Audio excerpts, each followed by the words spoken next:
오늘이 12월 마지막 주, 또 2025년 마지막 주입니다. 갈무리 하시는 하나님이라는 제목으로 오늘 말씀을 좀 보려고 하는데요. 아브라함의 생애 마지막입니다. 어떻게 하나님께서 아브라함의 생을 또 갈무리 하셨는가, 이런 부분들을 같이 한번 살펴보기를 원하는데요. 여러분도 대나무의 성장 과정에 대해서 저번에 제가 한번 이야기한 것 같긴 한데, 여러분들도 한번 잘 아실 거라고 생각합니다. 대나무가 한 5년 정도는 뿌리만 이렇게 내리다가 5년 뒤에 이제 자라는데, 하루에 30에서 한 60cm 정도 자란다고 하더라고요. 어떤 종은 하루에 1m씩 자라는 그런 종도 있다, 이렇게 이야기합니다. 그래서 대나무를 이렇게 자랄 때는 그냥 쫙 자라는 것이 아니라 중간에 마디, 즉 매듭을 좀 짓고 또 다시 자라고, 매듭을 짓고 자라고, 매듭 성장, 이것을 반복하는 것 같습니다. 결국은 이 매듭이 없으면은 더 높이 자랄 수가 없고, 이 마디를 만드는 때가 어쩌면은 이 갈무리하는 시간이다, 이렇게 생각을 하게 됩니다. 그러니까 또 다른 성장을 위한 생장점, 이게 바로 이 마디를 만드는 그런 시간이 아닐까 생각합니다. 오늘 읽었던 본문은 하나님께서 아브라함의 인생을 매듭 짓는 장면입니다.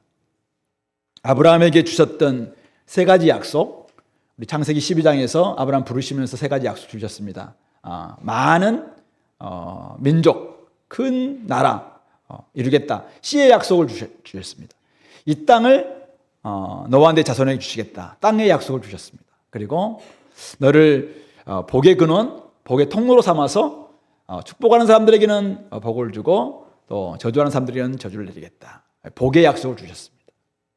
씨와 땅과 이 복의 약속이 어떻게 아브라함의 생애를 통해서 성취되는지, 그리고 사실은 아브라함은 완전한 완성은 아니에요. 그러나 이제 먼저 이렇게 취했다고 해서 선취라고 이야기하는데, 선취하심을 통해서 우리가 좀 기대할 것은 무엇일까, 이런 것도 한번 생각해 보기를 원합니다. 오늘 우리 각 소그룹마다 이제 한 해를 마무리하는 시간인데요. 이 마무리를 통해서 갈무리 하시는 하나님이 오늘 우리에게 주시는 메시지가 뭘까, 이런 것들도 한번 생각해 보기를 원합니다. 오늘 본문은 통으로 볼 수도 있지만은 제가 보기에는 시간의 순서로 본다면은 셋으로 나눠봤습니다. 1절부터 6절까지는 죽기 전, 생전에 아브라함이 정리했던 일이 뭔가, 그리고 7절부터 10절에서는 죽었을 때 이루어진 일은 무엇인가, 그리고 11절 아브라함이 죽은 후에 하나님께서 주셨던 것은 무엇일까, 이 셋으로 한번 나누어서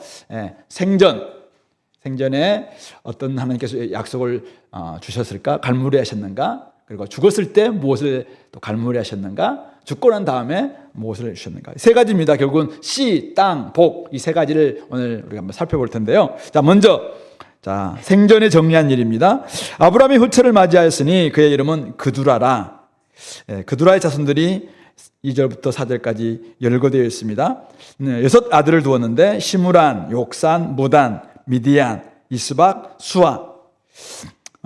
욕산의 아들은 스바, 드단. 스바의 여왕, 우리 알다시피 아라비아 쪽이죠. 그러니까 여기 스바, 드단, 미디안 다 아라비아 반도 쪽에 있는, 사막 쪽에 있는 그쪽의 조상들 같아요. 드단의 자손은 아수르 족속, 이 아수르 족속은 나중에 아시리아가 되는 그 아수르와 다릅니다. 히브리어 자체가 좀 다릅니다. 그래서 아수르 족속, 루두시 족속, 르음미 족속 이렇게 있고, 미디안 자손은 에바, 에벨, 하녹, 아비다, 엘다. 미디안은 나중에 이제 이스라엘에 늘 좀 반대하기도 하고, 물론 미디안의 우리 딸과 모세가 나중에 결혼하기도 하곤 했습니다만은, 어쨌든 미디안 자손이 아라비아 족속의 조상들이 되었다라는 것을 좀 이야기하고 있습니다. 여기 이제 좀 궁금한 것들은 있어요. 아브라함이 언제 이 후처 그두라와 결혼했는가, 논란이 많더라고요. 제가 저게 칼빈 주석을 좀 봤는데, 칼빈은 아무리 생각해도 자기는 사라가 살아있을 때 결혼했던 것 같다, 이렇게 해석하고 있습니다. 그래서 왜냐하면은 아브라함이 사라 죽고 난 다음에 그렇게 늙었는데 그때 어떻게 일이 생산할 수가 없다. 이미 남자로서 다 끝났는데 생산할 수 없다. 그렇기 때문에 그때 사라 생전에 이렇게 결혼했을 것이다 이렇게 말하기도 합니다. 또 거기에 대해 반론을 가지고 있는 사람들은 하나님의 능력을 네가 뭘로 보냐 이라고 하면서 하나님은 얼마든지 그렇게 하실 수 있는 분이다 라고 하면서 이제 사라가 죽고 난 다음에 재혼했을 것이고, 그때 아마 많이 외로워서 재혼해서 사라가 죽고 난 다음에, 그러니까 이삭이 결혼했을 때가 아브라함의 나이가 140세거든요. 그러니까 140세부터 175세, 35년 동안 외로웠을 때 아마 결혼했을 것이고, 그때 6 아들을 낳았을 것이다. 그래서 결국 하나님이 그 생육하고 번성하라는 복을 이렇게 허락해 주셨다. 이렇게 해석하시는 분도 있습니다. 근데 저는 사실은 그런 것보다는 그에 관심 있는 분들은 좀 그렇게 해석하시고, 저는 5절, 6절에 좀 주목했습니다. 5절, 6절. 오늘 이것을 기록하고 있는 이유가 뭘까? 그것은 아브라함이 생전에 이렇게 많은 자손들이 또 서자들도 있었는데 아브라함이 했던 일은 무엇이냐 이거죠. 아브라함이 이삭에게 자기의 모든 소유를 주었다. 아브라함이 가지고 있었던 모든 소유, 물질적 재산, 그리고 영적인 자산, 이런 모든 것을 이삭에게 줌으로 말미암아 상속자로 분명히 정했다 이거죠. 그리고 자기 서자들에게는 어떻게 했습니까? 6절, 자기 서자들에게도 재산을 주어, 이 재산을 우리 성경에는 재산, NIV에서는 기프트, 선물로 주었다. 일단 물질적 재산을 주어서 자기 생전에 그것도 그들로 하여금 자기 아들인 이삭을 떠나 동방, 곧 동쪽 땅으로 가게 하였다. 그러니까 가나안 땅의 동쪽이니까 아라비아 쪽입니다. 그래서 아라비아 쪽으로 가서 그쪽에서 이제 거하게 했다라는 것을 말하고 있는 것입니다. 아브라함은 생전에 뭘 했습니까? 상속자 문제를 명확하게 정리했다는 걸 이야기하고 있습니다. 많은 아들이 있었지만은 언약의 자손, 즉 하나님의 약속이 흘러가는 씨는 오직 이삭 하나였다라는 것을 분명하게 했다는 것입니다. 그래서 아브라함은 하나님께서 약속하신 대로 이삭을 약속의 자녀인 씨로 확정지었다라고 이야기할 수 있는 것이죠. 우리 아브라함의 생애가 오늘 이 1절부터 6절로 끝나지 않습니다. 우리가 12장부터 그죠? 12장부터 24장까지 쭉 아브라함의 생애를 본다면은 한때 그 사람이 믿음이 부족해서 애굽 여종 하갈을 통해서 이스마엘을 낳기도 했고, 또 오늘 우리 1절에 나와 있는 것처럼 정확하게는 모르겠지만 아마 당시에 일부 다처제의 이런 관습을 따라서 돈 많고 또 부자였고, 그리고 조금 대접도 좀 있고 그렇기 때문에 관습을 따랐는지 정확히는 모르겠어요. 외로움을 따랐는지 관습을 따랐는지는 잘 모르겠지만은 어쨌든 후처 그두라를 통해서 6 아들을 두기도 했습니다. 그것은 어쩌면 그의 실수이기도 하고 아니면은 조금 흐트러지는 삶일 수도 있겠다라고 생각할 수 있습니다. 자, 그런데 아브라함이 자기가 죽기 전에 생전에 했던 일이 무엇인가? 본질과 비본질이 무엇인지를 구분하고 명확하게 정리했다는 것입니다. 이것은 본질적인 아브라함의 하나님의 언약이 흘러가는 씨다. 자, 하나님의 언약의 자손이다 라는 부분들을 명확하게 정리를 하고 나머지 부분에 대해서는 다 보낸 것입니다. 가지치기와 같죠. 가지치기. 나무를 딱 보면은 이건 열매가 맺는 나무네 부분이네. 나머지 부분들은 가지치기를 함으로 말미암아 열매를 더 굵게 맺게 하려고 하는 이런 부분들을 아브라함이 행했다라고 볼 수가 있는 것입니다. 약속의 자녀 이삭을 그의 씨로 인정하면서 모든 유산을 물려주고 나머지는 재산을 줘서 멀리 보내는 이런 결정, 이런 구분, 본질과 비본질을 명확하게 확실하게 정리했다는 것이죠. 만약 그가 생전에 이 문제를 정리하지 않았다면 어떻게 될 것인가? 생각해 보면은 아브라함의 사후에 분쟁의 씨앗이 될 수 있었을 것입니다. 아브라함의 언약이, 하나님이 허락하신 이 언약이 계속 진행될 수 있도록 이 아들에게 명확하게 이 부분들을 자기의 유산을 다 상속함으로 말미암아 결국은 이 부분들을 끝까지 이 문제가 흔들리지 않고 하나님의 언약이 갈 수 있도록 했다라고 볼 수가 있는 것입니다. 자, 그런데 아브라함이 혼자 이것을 했냐 이거죠. 아브라함은 도대체 이렇게 할 수 있었던 근거가 무엇이었을까? 아브라함은 이전에 좀 믿음이 조금 약했을 때 다메섹 사람 엘리에셀을 데리고 제 상속자는 다메섹 사람 엘리에셀입니다라고 하기도 했고, 또 이스마엘이 태어났을 때는 이스마엘을 자기의 또 상속자로 삼으려고 하기도 했던 그런 사람이었습니다. 그런데 그가 이 명확하게 생전에 이렇게 할 수 있었던 근거는 무엇이었습니까? 바로 하나님께서 이미 이삭을 상속자로 정했기 때문이라는 것입니다. 아브라함은 하나님께 정해주신 씨를 믿음으로 확정했을 뿐인 것입니다. 이게 갈무리하신 분은 누구신가? 하나님이시다는 것이죠. 바로 갈무리하신 하나님께 믿음으로 반응한 사람이 오늘 아브라함이다라는 것을 말하고 있는 것입니다. 오늘 우리가 한 해를 이제 마무리하는 오늘 소그룹 시간, 한 해를 좀 정리하는 이 며칠간의 이 기간 동안에 우리가 해야 될 일이 무엇일까 생각해 보면은 좀 하나님의 뜻에 따라서 매듭 짓는 것, 하나님의 뜻에 따라서 좀 갈무리하는 것, 이것이 필요할 수 있겠다. 그러니까 내가 하고 싶은 거, 내가 좀 해왔던 거, 내가 뭐 흐트러 놓았던 거 다 잡을 수는 없어요.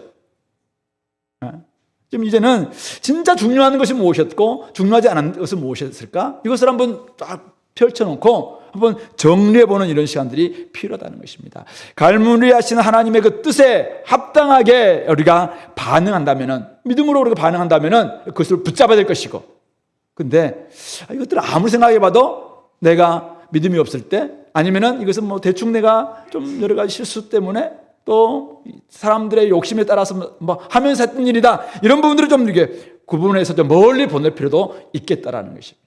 그렇게 하기 위해서는 여러분들이 뭐가 본질이고 뭐가 비본질인가, 이것을 먼저 명확하게 구분하자는 것입니다.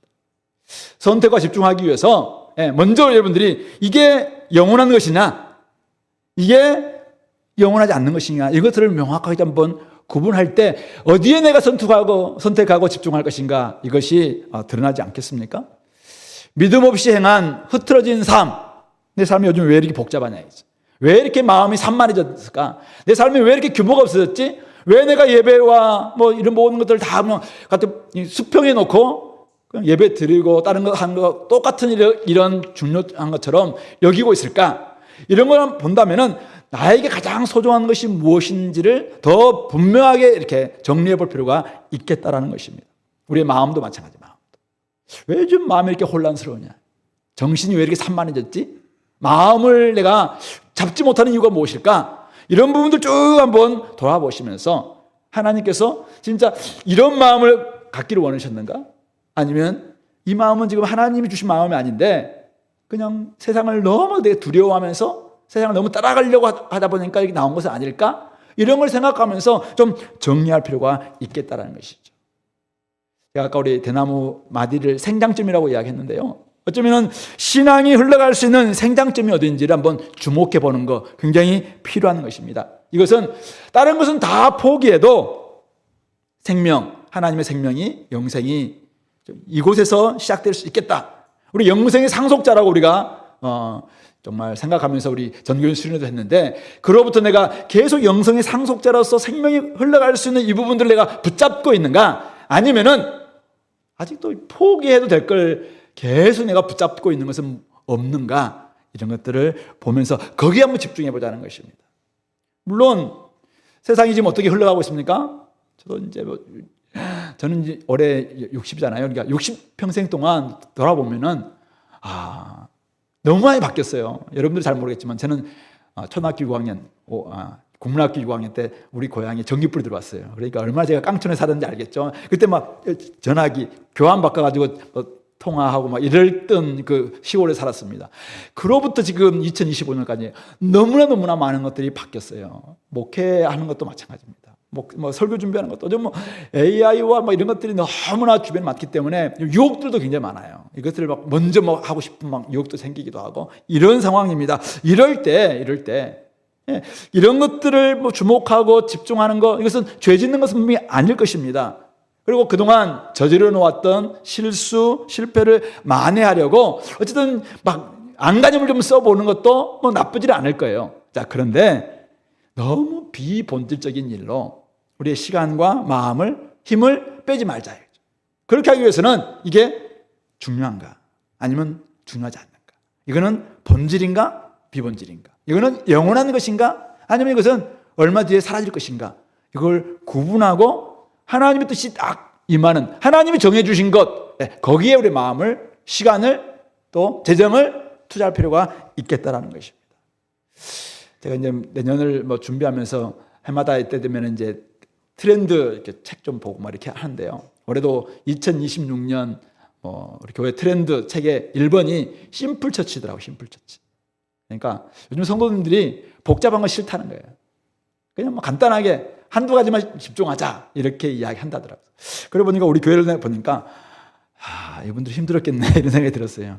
제가 뭐 와서 벌려놓은 게 되게 많잖아요. 또 뭐 회의도 많고 온갖 뭐 위원회도 막 있고 그래서 너무 많은 부분들한테 내가 좀 이렇게 신경 써서 각자 하면은 뭐 여기서 좀 샜던 거 여기서 좀 보충할 수 있지 않을까 뭐 이런 생각에서 이렇게 좀 펼쳐놓은 게 좀 많겠다 이런 생각이 들어서 제가 그 책 읽어보고 또 그 전부터 좀 준비한 부분이긴 하지만은 요즘 성도님이 자꾸 이제 너무 복잡해요, 많아요. 제가 뭐 해야 됩니까? 막 자꾸 이런 이야기를 해서 말씀에 집중하자. 그래서 내년 표를 다시 복음으로 이렇게 좀 정했고, 그래서 다른 것들은 다 좀 내려놓을 수 있도록. 그래서 복음만 우리가 한번 다시 한번 복음 앞에 섰으면 좋겠다. 그래서 작년부 같은 경우에는 그동안 뭐 구역도 만들고 또 다양하게 하다 보니까 너무 좀 분산된다 이런 이야기에서 다 없앴습니다. 없애고 소그룹 강조.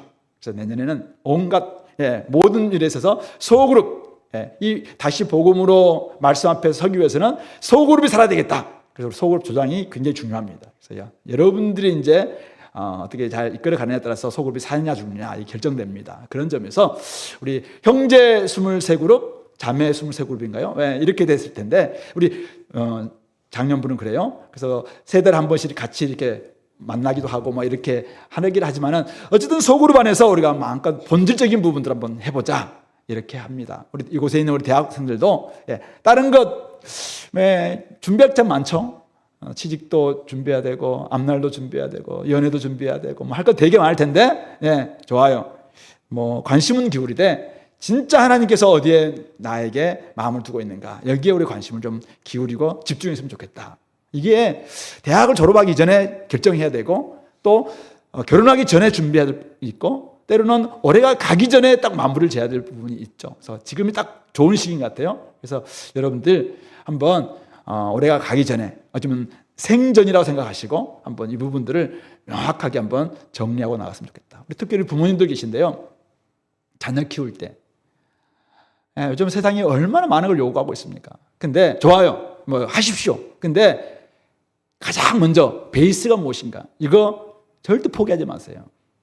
그 베이스 위에다가 믿음의 자녀를 키우는 이 베이스 위에다가 다른 것을 쌓아야지. 만약 베이스 기초가 좀 잘못되어 있는데 거기다가 다른 것 만들어 놓으면은 나중에 아무리 영양 좋고 이 땅에서 가장 똑똑한 사람이 나온다 할지라도 방향을 모르는 아이가 될 수 있어요. 그렇게 된다면은 여러분들 나중에 정말 하나님 앞에서 회개 기도할 수밖에 없다고 생각해요. 그런 점에서 여러분들 베이스, 믿음의 베이스를 키우기 위해서 믿음의 자녀 키우는 이 일을 결코 포기하지 마세요. 이것은 가장 소중한 일입니다. 다른 걸 다 포기해도 이 일을 위해서 여러분들이 절대 양보하지 마세요. 그래서 이것 위에다가 진짜 뭐 원하시는 오늘날 이제 공부라든지 이런 것들은 또 쌓아갔으면 좋겠어요. 역량 키우는 거 필요합니다. 실력 키우는 거 나쁜 게 아니에요. 필요합니다. 근데 어디 위에다 키울 것인가? 이 부분들은 명확하게 여러분들이 포기하지 않는 우리 공동체 식구들을 될 수 있기를 바랍니다. 두 번째 이제 7절 10절인데요. 아브라함의 죽음과 장사 지냄을 통해서 한번 살펴볼 텐데요. 자, 7절에 아브라함의 향년이 175세라. 아브라함이 부름받았을 때가 몇 살이었습니까? 75세였습니다. 근데 이곳에서 가나안 땅에서 100년을 산 거예요. 100년. 그래서 100년을 살았는데 뭐라고 표현하고 있냐면은 8절에 그의 나이가 높고 늙어서 기운이 다하여 죽어 자기 열조로 돌아갔다. 이렇게 기록하고 있습니다. 그는 나이가 높고 늙어서 175세까지 살았고 기운을 다하여 정말 죽었다. 참 이렇게 죽는 것이야말로 복이죠. 그리고 더 큰 복은 뭡니까? 자기 열조에게로 돌아갔다. 영어 성경에서는 그 함께 열조와 함께 모였다 이런 표현을 썼더라고요. 그러니까 가족들이 함께 다 모여있는 옛날 조상들이 모여있는 그곳에 함께 모였다.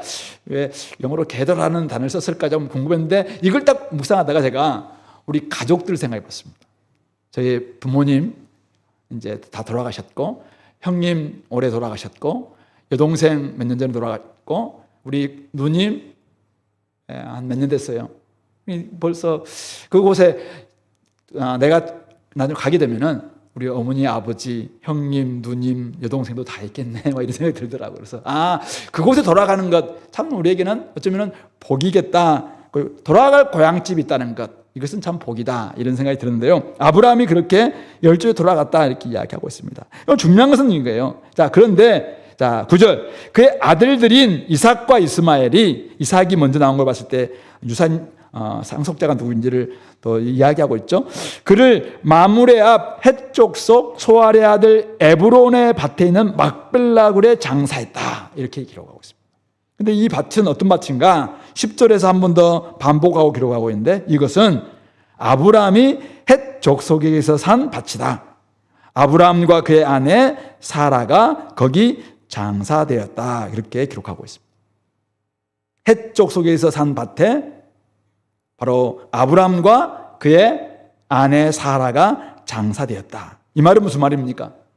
그 밭에 있는 굴이 이미 아브라함의 소유로 확정되었다라는 것을 의미하고 있습니다. 그가 정당한 값을 주고 사서 이미 사라를 장사 지냈습니다. 그로부터 한 40년 가까이 지났습니다. 그런데 갑자기 이 땅이 빼앗겼다든지 그렇지 않고 여전히 아브라함이 장사 지낼 수 있는 아브라함의 소유가 되었다라는 것을 지금 명확하게 그의 죽음과 장사 지냄을 통해서 알려주고 있습니다. 이것은 뭘 이야기하고 있습니까? 하나님이 약속하셨던 땅, 너와 너 자손에게, 너 씨에게 이 땅을 주겠다라고 했던 그 약속의 땅이 지금 아브라함이 묻힌 땅이 되었다라는 것을 보여주고 있는 첫 열매와 같은 것이죠. 이것은 아브라함이 모든 땅을 다 얻은 거 아니에요. 근데 이미 아브라함의 땅이, 약속하셨던 그 땅이 바로 아브라함의 아내인 사라와 아브라함이 그곳에 묻히는 것으로 지금 확정되고 있다라는 것을 보여주고 있는 것이죠. 아브라함의 죽음과 장사를 통해서 또 하나의 매듭을 만드심으로 하나님이 갈무리하고 계시는 것입니다. 갈무리하시는 하나님은 이미와 아직의 구조를 통해서 오늘도 우리와 함께 일하고 계시는데요. 너와 네 씨에게 이 땅을 주겠다. 네 씨가 이 땅을 차지하리라 약속하셨어요. 근데 아브라함의 생애 때 하나도 안 일어났다. 그러면 사실 얼마나 죽으면서 하나님은 거짓말쟁이 이렇게 하면 돌아가시겠죠. 근데 이미 사라를 통해서, 사라가 죽음을 통해서 이미 하나님께서 이렇게 허락해 주셨구나. 장수하다가 이제는 떠날 텐데 이 땅은 네 씨에게 주겠다라는 것을 하나님께서 몇 번이나 말씀해 주셨어요. 근데 그것을 이 죽음과 장사 지냄을 통해서 지금 성취하고 있다는 것입니다. 물론 아직 완전하게 이루어진 것은 아니에요. 그렇지만은 이 약속은 반드시 이루어질 것이다라는 것을 우리에게 알려주고 있는 것입니다. 그러므로 아브라함은 살아있을 때 땅을 거의 소유하지 못했습니다. 하지만 죽음과 장사 지냄을 통해서 비로소 하나님의 약속 위에 눕게 되었다는 사실입니다. 갈무리하신 하나님께서 오늘 우리를 바라볼 때 어쩌면 우리의 죽음은 끝같이 보이기도 하고 실패처럼 보일 때가 있어요. 그러나 그 죽음마저도 하나님께서는 새로운 어떤 약속을 성취하고 나중에 약속이 확실하다라는 걸 보여줄 수 있는 하나님의 갈무리하심으로 지금 보여주고 있다는 것입니다. 하나님의 약속이 선명하게 드러나는 증거, 새로운 생장점. 그래서 그곳에서 다시 한번 이 약속이 명확하구나, 첫 열매구나. 그렇다면 우리에게 두 번째 열매, 세 번째 열매, 마지막 열매도 기대할 수 있는 거구나 라는 것을 우리에게 보여주고 있는 하나의 매듭, 마디라는 사실인 것이죠. 자, 오늘 2025년 마지막 주일입니다. 여러분들이 돌아볼 때 한 해 동안 하나님이 약속하신 것이 얼마나 이루어졌을까 한번 돌아봤으면 좋겠어요. 여러분들이 기대했던 것 완벽하게 이루어졌을까? 저도 우리 지난주 금요일 날 우리 교육자들과 같이 이제 송년 모임 하면서 한 해 좀 아쉬웠던 것, 감사했던 것, 기도 제목 이렇게 같이 나누는 시간이 있었어요. 감사했던 것도 좀 있었지만은 아쉬움들이 몇 가지 있었습니다. 자, 그런데 돌아보면은 참 이런 것들이 나 때문에 좀 잘 안 이루어진 게 아닐까, 이런 것들은 나에게 부족함이 아닐까, 이런 좀 자책 이런 것도 생기기도 하고 이렇게 해요. 근데 제가 하나의 하나님이 그런 마음을 가지고 있는 저에게 그런 마음을 좀 사라지게 했던 하나의 증거들이 뭐냐면은 올해 우리가 있었던 전교일 수련이라든지 올해 있었던 얼마 전에 있었던 성탄절 전야 우리 축제라든지 그리고 성탄절 예배 때 이곳에 가득 찬 모습 보면서 참 하나님께 감사하다. 이런 생각이 들었습니다. 제가 아까도 제 방 이렇게 설교 준비하기 위해서 막 나오는데 제 옆방 교육관 3 우리나라에서 가장 11시쯤에 인구 밀도가 높은 곳 바로 그곳입니다. 바글바글 그냥 한 방에 한 4-50명 있는 것 같아요. 4-50명. 근데 뭐 가득 차 있어. 뭐하는 그런 모습 보면서 야 하나님께서 지금 이렇게 일하고 있는 게 아닌가 이런 생각이 듭니다. 앞에서 이렇게 아이들이 나와서 막 있는데 제가 아직 우리 뭐 아들 딸들이 장가식 안 가서 할아버지는 아닙니다만은 막 할아버지의 마음 같은 마음이 들어서 좀 해야 되는데 너무 흐뭇한 거예요. 저렇게 앞에 나와 있는 그 모습만 봐도 좀 아이들이 이렇게 너무 귀엽고 여기서 좀 뭔가 일어나고 있겠구나라는 것을 보게 되는 거죠. 이게 완벽하게 이루어진 건 아니에요. 근데 이미 성취된 거죠. 그걸 통해서 나중에 이루어질 것이다라는 것을 볼 수 있는 하나의 생장점을 우리가 보는 거잖아요. 오늘 여러분들 삶을 한번 돌아보십시오. 하나님은 이미 우리 가운데서 역사하셨습니다. 이미 우리 가운데 복음을 시작하셨습니다. 이미 우리 가운데 신령한 은혜를 주셨습니다. 이미 우리 가운데 영생을 주셨습니다. 아직 완성된 건 아니에요. 그렇지만 이미 성취된 것에 주목하자는 것입니다. 자, 복음. 하나님 나라가 복음이다라는 것을 여러분들이 어떻게 경험하고 있습니까? 진짜 복음을 만나고 난 다음에 내가 변화되지 않았습니까? 그런데 내가 완벽하게 지금 바뀐 건 아니에요. 그렇지만 이미 내 가운데, 나 속에서 지금 일을 시작하신 분이 하나님이라는 사실을 기억했으면 좋겠습니다. 그러므로 그 이미 성취하신 그 사실을 바라보면서 마지막 완성이 막 기대가 되는 거잖아요. 소망이 생기는 거잖아요. 그것을 우리가 보자는 것입니다. 내 말을 듣고 나 보내시는 믿는 사람에게는 영생을 얻었고 그런 사람들 영생은 이미 주어진 것입니다. 그러나 물론 우리가 아직 하나님 나라의 생명, 하나님의 생명, 부활 생명이 우리 가운데 완벽하게 주어진 건 아니에요. 그러나 이미 우리는 예수를 믿는 순간 첫째 부활을 경험한 사람들입니다. 그러므로 마지막 때 둘째 부활을 경험하는 것은 너무나 명확한 사실이에요. 그런 점에서 이미 성취된 첫째 부활, 영생을 소망 딱 쥐고 마지막을 향해서 나아가는 것, 이것이 오늘 우리가 해야 될 모습이 아닐까 생각해 보는 것입니다. 그런 점에서 오늘 우리 속으로 함께 마무리할 때 각자에게 이렇게 감사의 쭉 한번 나눠보시면서 좀 이렇게 하나님이 어떤 일을 이루어 주셨는가, 성취된 것, 이미 성취된 것, 거기에 한번 주목해 봤으면 좋겠습니다. 아브라함이 막벨라 굴에 묻힌 것, 이게 바로 약속의 땅에 안장된 것이고 그것은 약속의 땅이 그들에게 주어질 것이다라는 것을 보여주는 첫 열매와 같은 거거든요. 오늘 우리 삶 가운데서 분명히 그런 지점들이 있을 것입니다. 그러므로 그것을 통해서 소망을 발견할 수 있게 되기를 간절히 바랍니다. 교회를 생각하면 아쉬움도 있고 소그룹을 생각하면 아쉬움도 분명히 있을 것입니다. 하지만 이미 이루어진 일에 주목하시 바랍니다. 이미 허락하신 은혜에 주목하시 바랍니다. 거기서부터 다시 시작할 수가 있는 것이죠. 오늘은 어쩌면은 마무리라기보다는 갈무리 시간입니다. 갈무리는 딱 정리를 해서 또 내일을 준비하게 이렇게 남겨주는 게 갈무리라고 하는데 어쨌든 오늘은 갈무리하는 시간입니다. 갈무리 하시면서 다시 오늘은 나의 소그룹은 이렇게 끝나. 그런데 다음에 만날 소그룹 안에서 또 이루어질 그 변화, 그 성장, 이걸 생각해 보면서 희망, 소망을 발견하는 그런 시간 됐으면 좋겠습니다. 그런 점에서 오늘 마무리 시간 너무 막 먹고 놀고 그렇진 않죠? 그렇게 보낼 생각은 없죠? 좀 더 우리가 좀 감사하면서 이루어졌던 일에서 하나님께 영광도 올려드리고 그리고 그들에게 좀 이렇게 격려의 말들, 소망의 말들, 좀 그들을 격려하는 말들을 통해서 다음에 더 한 단계 좀 나아갈 수 있도록 그렇게 보낼 수 있는 그런 시간 될 수 있기를 간절히 소망해 봅니다. 마지막 11절, 아브라함이 죽은 후에 어떤 일이 벌어졌는가? 자, 한 절에 이렇게 이야기하고 있습니다. 아브라함이 죽은 후에 하나님이 그의 아들, 아브라함의 아들 이삭에게 복을 주셨다. 주어가 하나님이십니다. 하나님이 아브라함의 아들 이삭에게 복을 주셨다는 것입니다. 하나님께서 세대교체의 최종 승인자이심을 드러내고 계십니다. 바로 그러자 그때 이삭은 부엘 라헤로이 근처에 거주하였다라고 이야기하고 있습니다. 아브라함이 죽은 후에 하나님이 아브라함의 아들 이삭에게 복을 주셨다는 말이 무슨 말일까요? 우리 창세기 11장 27절부터 오늘 25장 11절까지가 아브라함의 족보 같긴 하지만은 성경에서는 데라의 족보라고 나와 있습니다. 우리 11장 27절 보실래요? 11장 27절.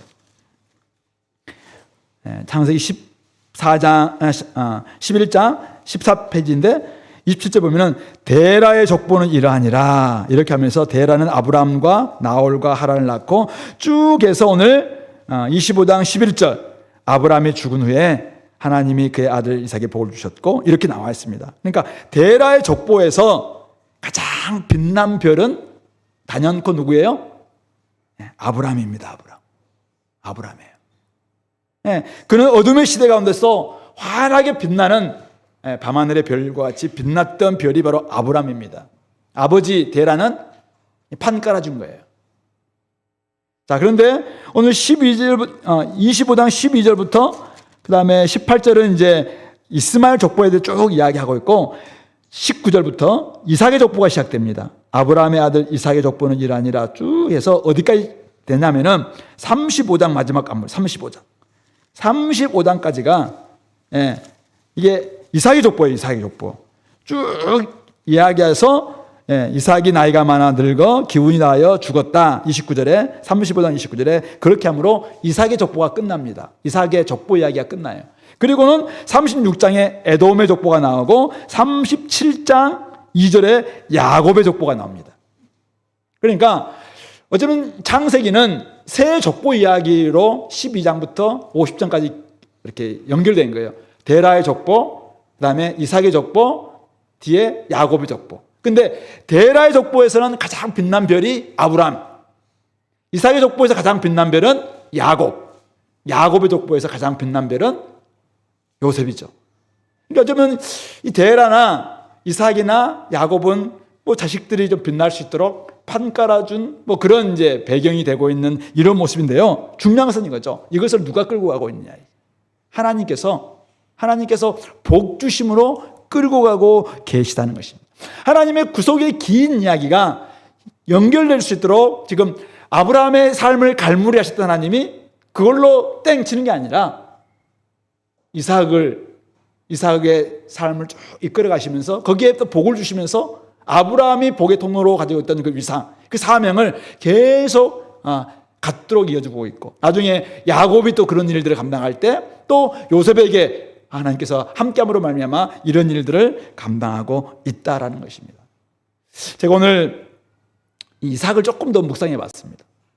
이삭이 이렇게 아브라함으로부터 엄청난 지금 복을 받을 뿐만 아니라 중요한 복의 통로로서의 언약의 자손으로서 씨로서의 상속자로서 딱 섰을 때 이삭은 어떤 마음이 들었을까? 이삭이 좀 성격이 좀 저하고 좀 비슷한 느낌이 들어요. 그래서 조금 더 동일시가 됐는데요. 이삭이 어떤 마음이 들었을까? 되게 부담스러웠을 것 같아요. 되게 부담스러웠을 것 같아요.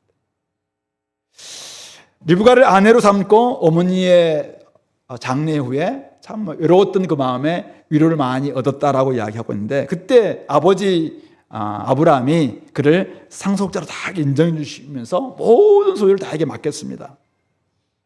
형 이스마엘도 있고 많은 서자들도 있었지만은 자신을 딱 상속자로 인정해 주고 자기 서자들을 다 딴 데로 이렇게 보내주었습니다.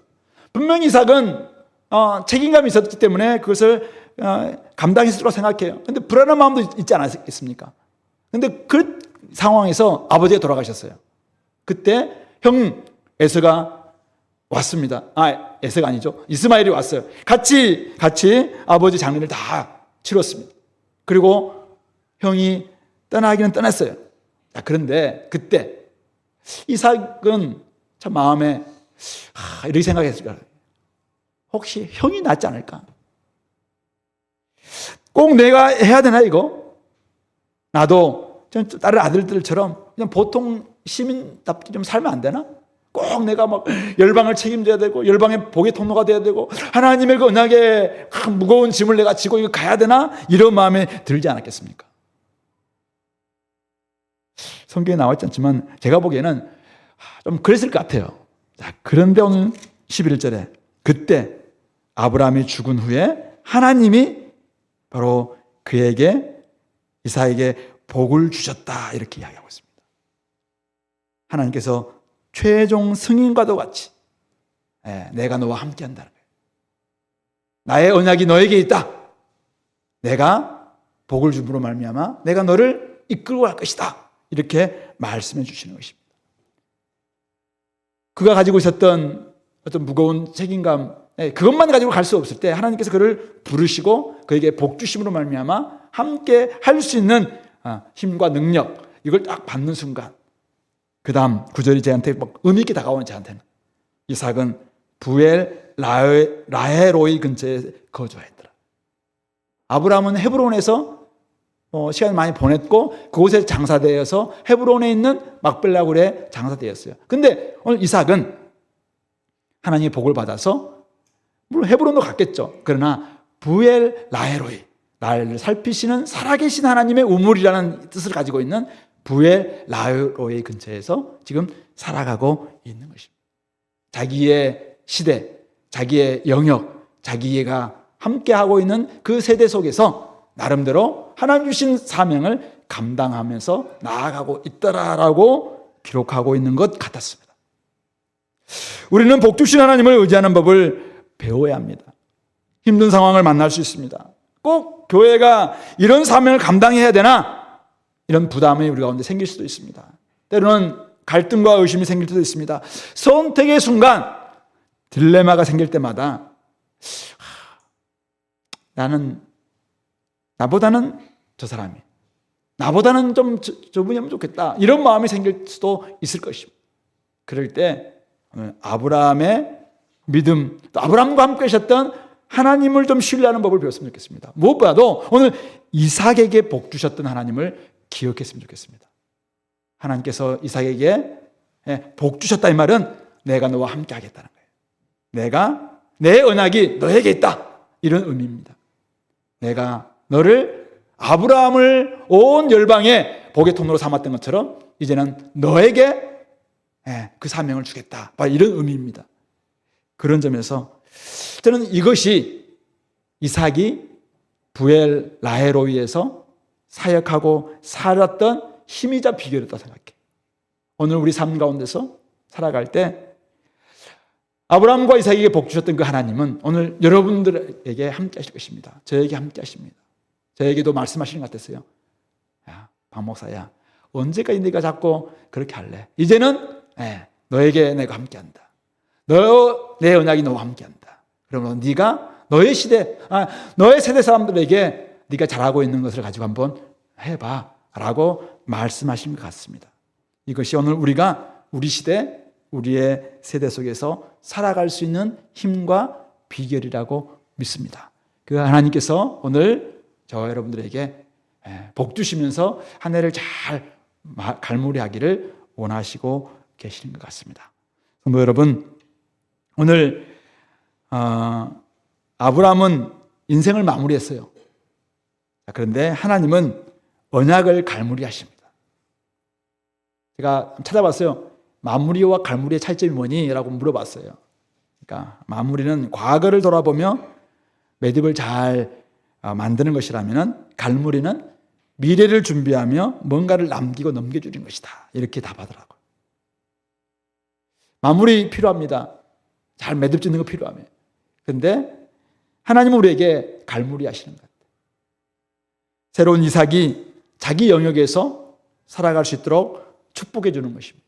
지지해 주고 지원해 주고 응원하면서 뭔가를 남겨주고 넘겨주는 것, 이것이 오늘 하나님께서 아브라함의 생애를 갈무리 하시면서 새로운 이삭에게 그 복을, 은혜를 나눠주고 있는 것입니다. 성도 여러분, 우리가 오랫동안 아브라함의 생애, 믿음의 여정을 쭉 따라왔어요. 하나님께서는 씨, 땅, 복 이 세 가지의 약속을 완벽한 것은 아니지만 아브라함의 생애 가운데서 성취해 주셨습니다. 오늘 그 하나님이 저와 여러분들에게 함께 하실 줄로 믿습니다. 씨, 땅, 복 이것은 씨는 민족, 나중에 많은 민족으로 나올 것이고, 그리고 땅은 장소, 나중에 신약 시대 오면은 영역으로 바뀝니다. 영역. 그리고 복은 하나님이 함께 하신다는 주권입니다. 그런 점에서 씨, 땅, 복은 하나님 나라의 세 요소를 가리키는 거라고 생각해요. 하나님 나라에 우리가 들어온 이상 하나님 나라의 씨, 땅, 복을 우리가 한번 잘 누려봤으면 좋겠고요. 하나님 나라는 먹는 것과 마시는 것에 있지 않습니다. 오직 성령 안에서 의와 희락과 평강이라고 이야기했습니다. 그 의와 희락과 평강, 그것을 여러분들이 잘 맛보다가 그것을 다른 사람들에게 잘 이렇게 넘겨줄 수 있는 그런 의미에서 오늘 하루가 또 남아있는 여러분들의 일주일이, 그리고 여러분들 생애가 정말 좋은 갈무리를 만들어가는, 하나님을 따라서 갈무리를 만들어가는 그런 시간 될 수 있기를 말씀으로 권면합니다. 같이 한번 기도합시다. 오늘 말씀을 좀 생각하시면서 오늘 여러분들이 주신 메시지는 무엇입니까? 본질과 비본질을 좀 구분해보고 어떤 것을 내가 붙잡을 것인가, 하나님이 말씀하셨다면 그것을 위해서 한번 기도했으면 좋겠습니다. 이미 성취된 것이 있음에도 불구하고 내가 소망을 갖지 못한 부분이 있다면 이미 성취된 것 그거 부여잡고 정말 끝까지 소망 가운데서 나아가게 되려고 기도했으면 좋겠습니다. 하나님이 참 부족한 나의 모습이지만은 나와 함께 하시겠다라고 복 주신 하나님을 믿고 끝까지 하나님을 의지하면서 나아갈 수 있는 힘과 비결을 달라고 이 시간에 같이 한 목소리로 기도하겠습니다.